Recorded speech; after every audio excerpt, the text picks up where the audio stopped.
El bienestar económico se define en términos de enriquecimiento personal, de vivir una vida holgada, de tener muchísimo más dinero que el que se puede obtener para la satisfacción de las necesidades, es decir, de cumplir los deseos, de ser rico. Tendríamos que mirar esa noción de bienestar económico en razón de la cultura en América Latina. Y también surge el interrogante sobre lo que dice la Biblia con respecto a esa definición de bienestar económico.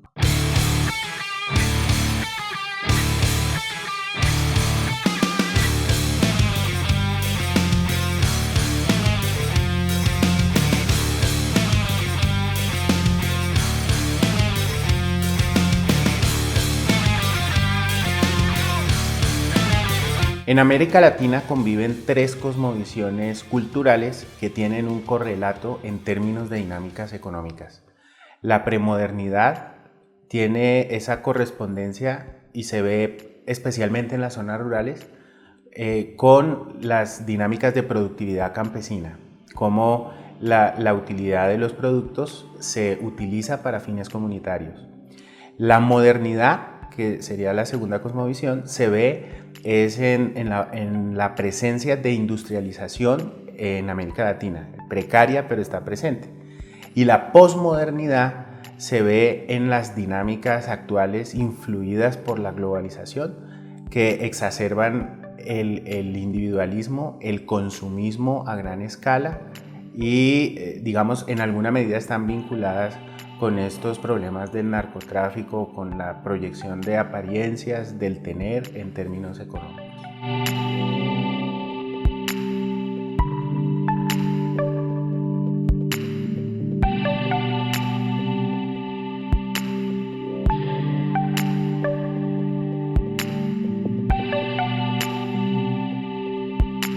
La desigualdad se relaciona con la solidaridad.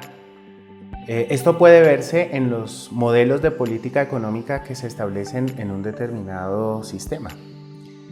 Los sistemas económicos que incluyen variables de solidaridad tienden a poner en el Estado la responsabilidad de establecer unos mínimos para disminuir esos indicadores de desigualdad. Y esos modelos tienden a ser en sí mismos estimular más la solidaridad en el sistema.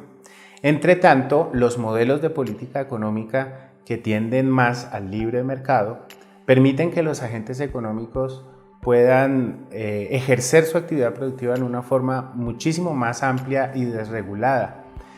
Produce rentabilidades económicas, pero aumenta los niveles de desigualdad. Y son modelos que no tienen una referencia importante con respecto al estímulo de la solidaridad de los agentes económicos.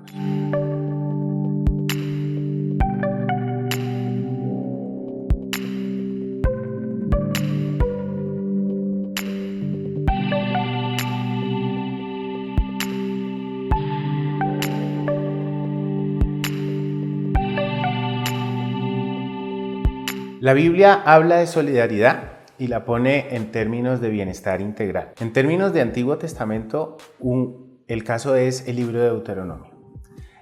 Existían algunos códigos que regulaban la propiedad privada en Israel.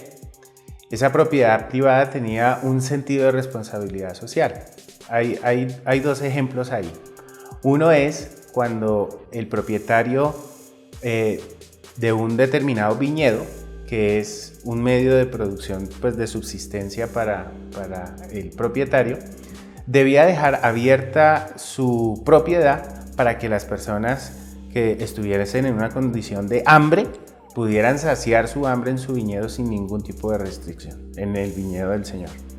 Entre tanto, por ejemplo, ya en el mecanismo de producción, cuando se hacía todo el proceso para sacar el producto, quedaban por ahí algunos sobrantes o frutos que caían y que generalmente se recogían después para corregir la cosecha.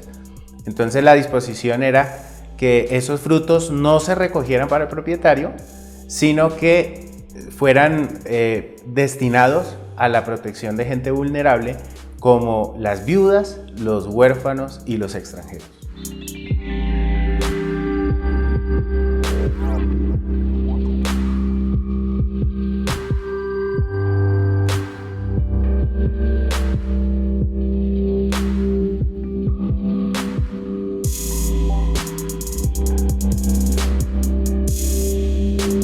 Ese bienestar integral también se expresa, por ejemplo, en el relato de Jesús y Zaqueo. Ahí nosotros vemos la manera en que Zaqueo articula la experiencia que tuvo en ese encuentro y la expresa en términos económicos y hasta incluso en términos matemáticos. Porque dice, voy a devolver 4 veces a quien he robado, a quien he defraudado. Y voy a devolver la mitad de mis bienes, voy a dar la mitad de mis bienes a los pobres. Ahí hay una disposición de solidaridad completa. Se confrontan los valores del reino de Dios con los valores tradicionales del mundo el que tuvo que enfrentar Jesús. Y en ese sentido, Zaqueo representa al cobrador de impuestos que no tiene ningún tipo de contemplación en cuanto a lo que significaban los impuestos como robo y en cuanto a la pobreza que podía generar. En cambio, el discurso, la predicación del reino de Dios que encarna Jesús sí tiene ese tipo de contemplaciones. O sea, es en ese sentido crítico de esa dinámica tributaria y de lo que significaba la labor de los cobradores de impuestos, y por otro lado tiene una sensibilidad especial por la gente de escasos recursos.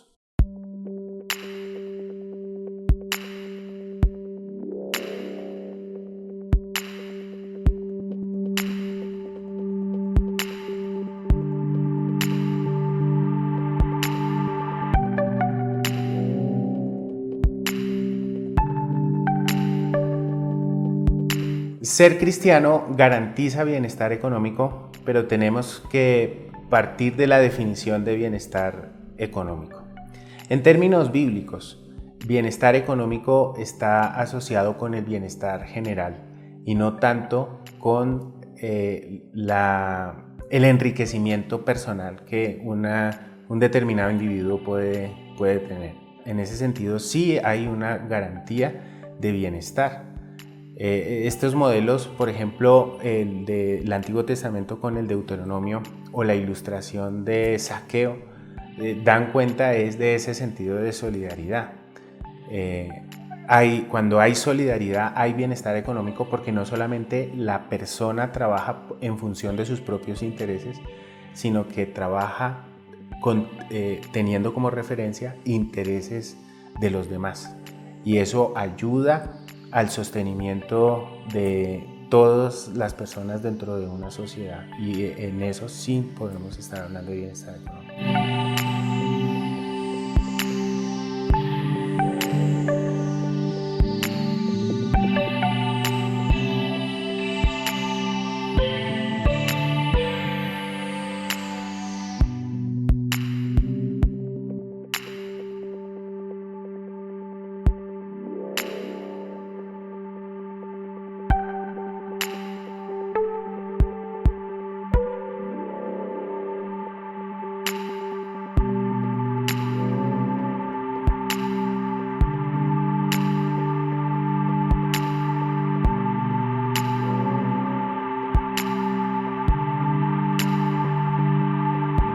Algunas iglesias en América Latina han interiorizado esas prácticas económicas en sus modelos pastorales y eclesiales, prácticas que exacerban el consumismo, el individualismo y la falta de solidaridad. Así se construye también la imagen y la noción del Dios que tienen. Es un Dios al cual se accede en términos transaccionales. Y nosotros encontramos una distancia bien grande cuando damos ese paso por la Biblia y tratamos de considerar la economía conforme al modelo bíblico. que incluye esas nociones de solidaridad y compromiso con el otro.